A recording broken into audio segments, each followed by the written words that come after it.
Halo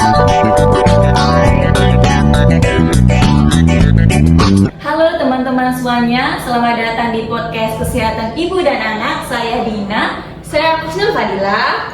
Nah, kita berdua di sini bakal nemenin kalian ngobrol santai tapi penuh di ilmu di episode kali ini. Iya nih, topik kita hari ini tuh sangat penting. Penting banget buat calon ibu atau yang punya saudara, teman maupun tetangga yang lagi hamil, yaitu diabetes gestasional. Gitu ya, Din ya? Wah, ini sering banget ya kita dengar, tapi ternyata belum banyak yang tahu detailnya. Betul banget nih teman-teman. Kadang dikiranya itu cuma soal gula darah tinggi aja. Padahal efeknya tuh bisa ke ibu dan bayi loh. Iya, tenang aja karena kita nggak akan bahas sendirian nih. Pastinya dong, kita udah kedatangan 2 narasumber yang super keren yang siap berbagi ilmu sama kita hari ini. Nah, siapa saja narasumbernya? Ada Dr. Arini, spesialis bidanan dan kandungan, dan Dr. Santi, spesialis gizi yang siap bongkar rahasia penting soal pola makan ibu hamil. Wah, sudah lengkap banget nih ya Din ya, dari kandungan sampai nutrisi. Selamat datang dokter. Terima kasih Dina dan Fadila. Senang banget nih aku tuh bisa diundang di acara podcast kali ini dan bisa berbagi ilmu juga kepada pemirsa podcast pada pagi hari ini. Ya, terima kasih juga untuk host kita yang luar biasa hari ini karena mengundang kita untuk menambah pengetahuan yang luas ya terkait GDM atau gestational diabetes mellitus. Mungkin nanti bisa kita diskusikan bersama. Wah, dari suaranya ya udah kedengeran ada Maya ya teman-teman. Iya, beda banget sama suara kita ya, kayak yang selalu excited. Iya nih Din, tapi biar nanti semangat nih, yuk kita langsung aja kita bahas dari awal. Nah dok, kita mulai dari hal yang paling besar dulu ya dok ya. Gejalanya itu kayak apa sih dok, biar ibu hamil bisa aware gitu.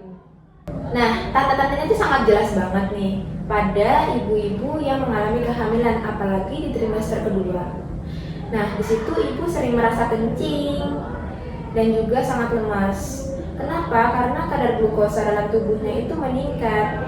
Di situ dikarenakan darah ibu saat hamil itu mengalami keenceran. Jadi glukosa dalam tubuhnya ibu juga mengalami peningkatan seperti itu.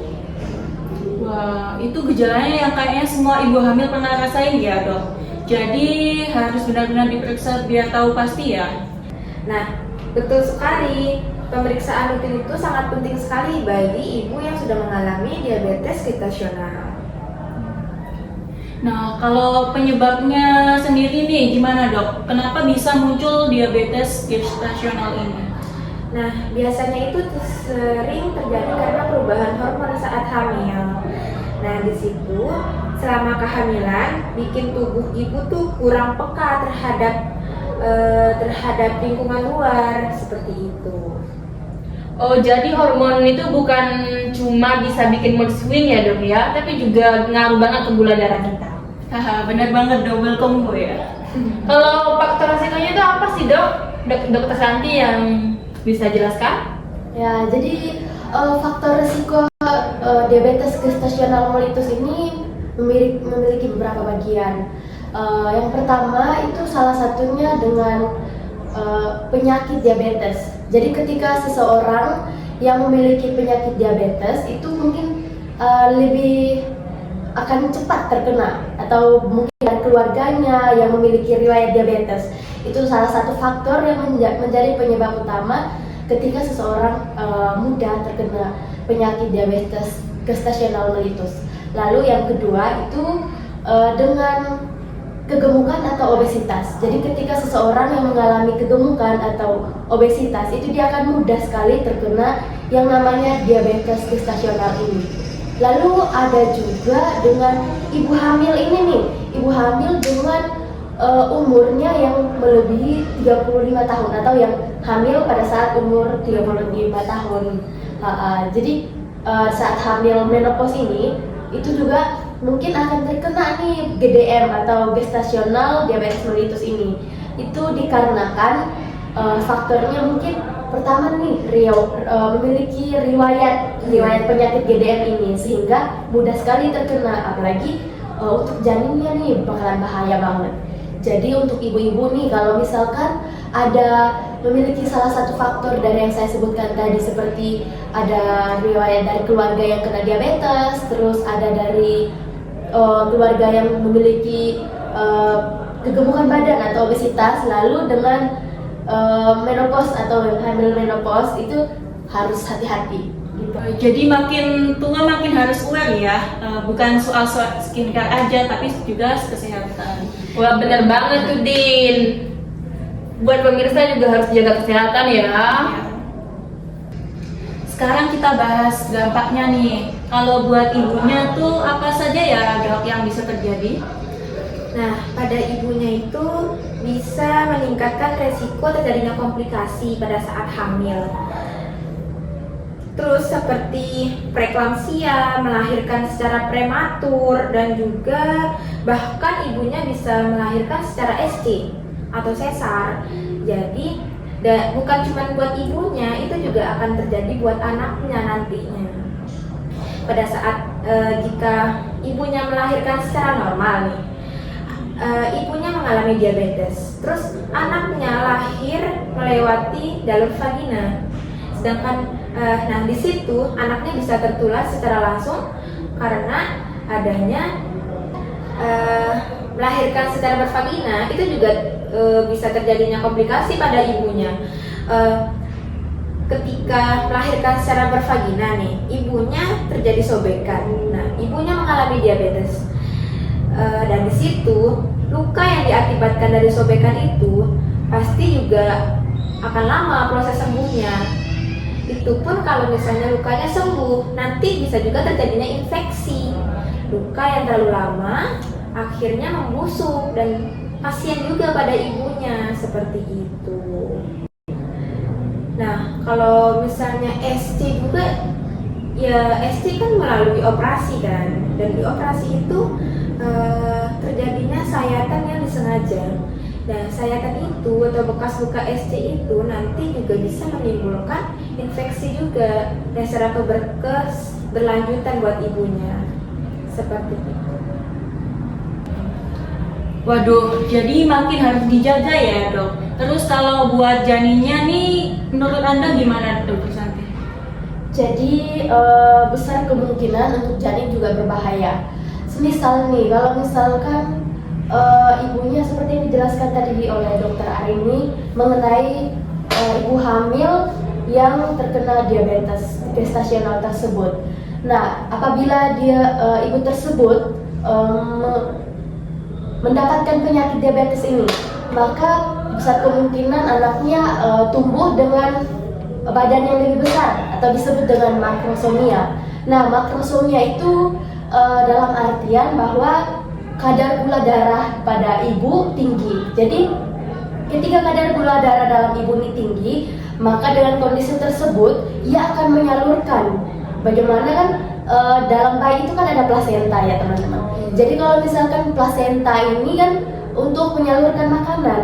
Apabila kadar gula darahnya tinggi pada ibu, maka dia akan disalurkan melalui plasenta. Nah, bayi ini itu dia mengonsumsi yang namanya insulin. Insulin itu kan hormon pertumbuhannya. Jadi ketika kadar gula darah yang tinggi pada ibu akan masuk ke dalam bayi, maka disitulah dia akan mengonsumsi insulin berlebihan. Dia akan terus mengonsumsi insulin sehingga itu dapat menyebabkan bayi tumbuh lebih besar. Jadi itu disebut makrosomia. Nah, itulah penyebab pada bayi, pada janin nantinya. Mungkin Wah, bayi itu besarnya itu seperti kayak superhero yang ada di rumah Saroni itu ya, ya? Ya benar. Tapi sayangnya itu nggak selalu baik karena bisa menyulitkan proses persalinan seperti yang telah dijelaskan oleh dokter tadi. Kalau dengan organ tubuh lain nih dok, gimana dok? Misalnya ginjal. Nah, ibu yang menderita diabetes itu akan terjadi kerusakan pada bagian ginjal. Terutama jika ibu hamil sudah memiliki riwayat penyakit ginjal sebelumnya. Nah, di situ akan semakin berisiko bagi ibu. Dan kerusakan ginjal juga akan makin parah. Seperti itu.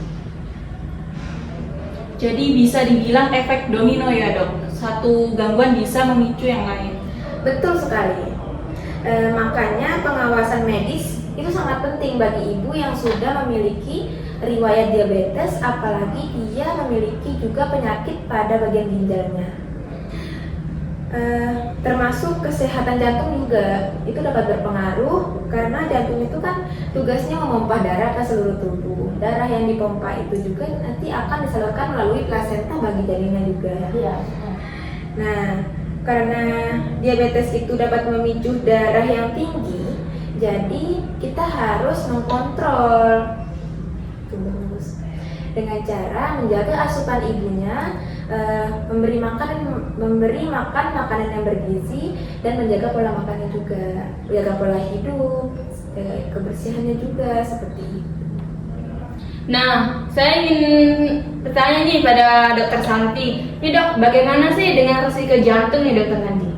Nah, diabetes gestasional ini dapat meningkatkan risiko komplikasi jantung. Jadi kan komplikasi jantung ini meningkatkan tekanan darah. Ketika tekanan darah meningkat, itu akan menyebabkan yang namanya hipertensi, ya kan? Jadi ketika dia menyebabkan hipertensi, itu bisa saja menyebabkan gagal jantung. Jadi hal ini yang menjadi risiko yang besar untuk ibu atau orang-orang yang memiliki penyakit GDM tersebut. Lalu ada juga yang disebut dengan sindrom metabolik. Jadi dengan komplikasi jantung tersebut, dia akan menimbulkan sindrom metabolik.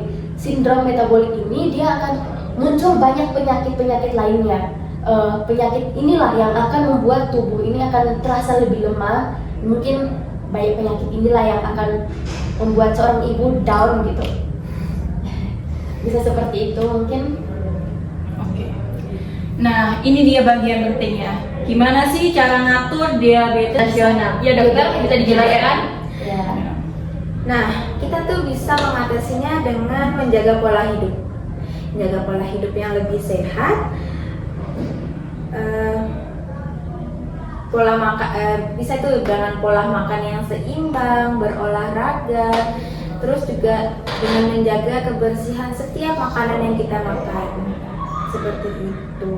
Dan menjaga juga porsi makanannya, jangan sampai melebihi batas porsi yang sudah ditetapkan untuk ibu hamil, seperti itu.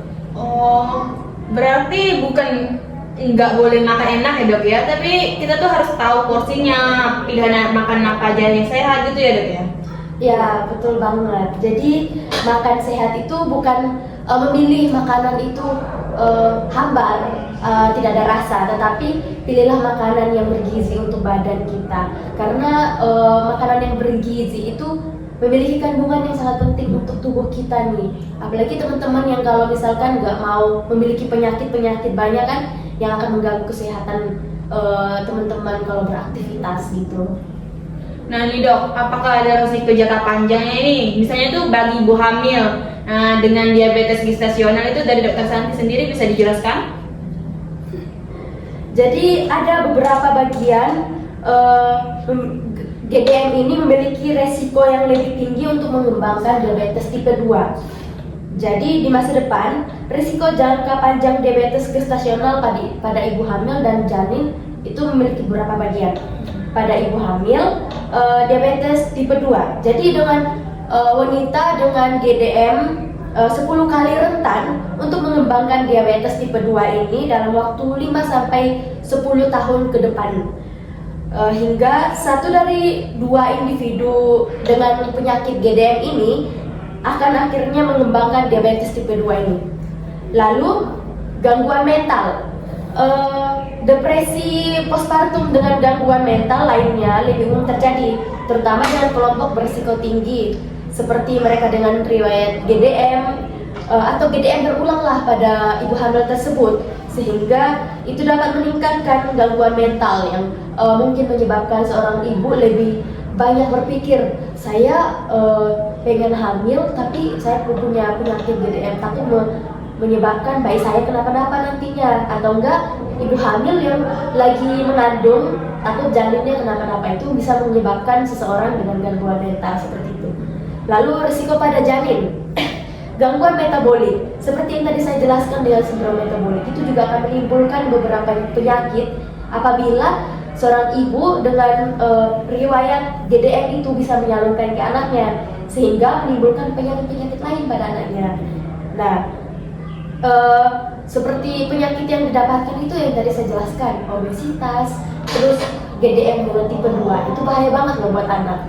Jadi bila perlu untuk ibu-ibu dan buat teman-teman saudara-saudara mengingatkan bagi keluarganya agar tetap menjaga proporsi makanannya, sehingga dengan kadar gula darahnya nggak tinggi atau apapun itu yang mungkin membuat tubuh kita menjadi lebih sehat ya teman-teman. Lalu ada juga dengan hipoglikemia. Jadi hipoglikemia ini akan menyebabkan sindrom gangguan pernapasan karena hasil produksi insulin yang berlebihan pada rahim. Mungkin itu saja penjelasan saya terkait itu. Baik, terima kasih Dr. Santi. Nah, terakhir nih, apa yang bisa dilakukan sebagai langkah pencegahannya, Dr. Ani? Pencegahannya dapat dilakukan dengan menjaga berat badan selama kehamilan, ataupun setelah kehamilan ataupun sebelum kehamilan. Karena sebelum kehamilan terjadi, kita pasti merencanakan kehamilan itu. Nah, di situ kita juga bisa merencanakannya juga. Saat kita sudah tahu kita mengalami diabetes, di situ kita harus menjaga berat badan kita tuh agar tetap dalam porsi yang dibutuhkan saat hamil nanti. Nah, melakukan aktivitas fisik yang teratur dan juga diet yang seimbang selama masa kehamilan, seperti itu. Nah pemirsa, udah nggak terasa nih ya, udah banyak banget yang kita bahas hari ini, ya nggak Din? Iya, dari penyebab sampai cara mencegahnya. Dan pastinya terima kasih juga ya buat kalian semua pemirsa yang ada di rumah yang udah dengerin ini podcast kita sampai akhir. Dan jangan lupa jaga kesehatan dan gaya hidup kalian, terutama buat ibu hamil dan calon ibu di luar sana. Nah karena kalau bayi sehat, ibu juga ikut sehat. Oke, Sampai jumpa di episode selanjutnya. dan tetap semangat jaga kesehatan. Bye bye.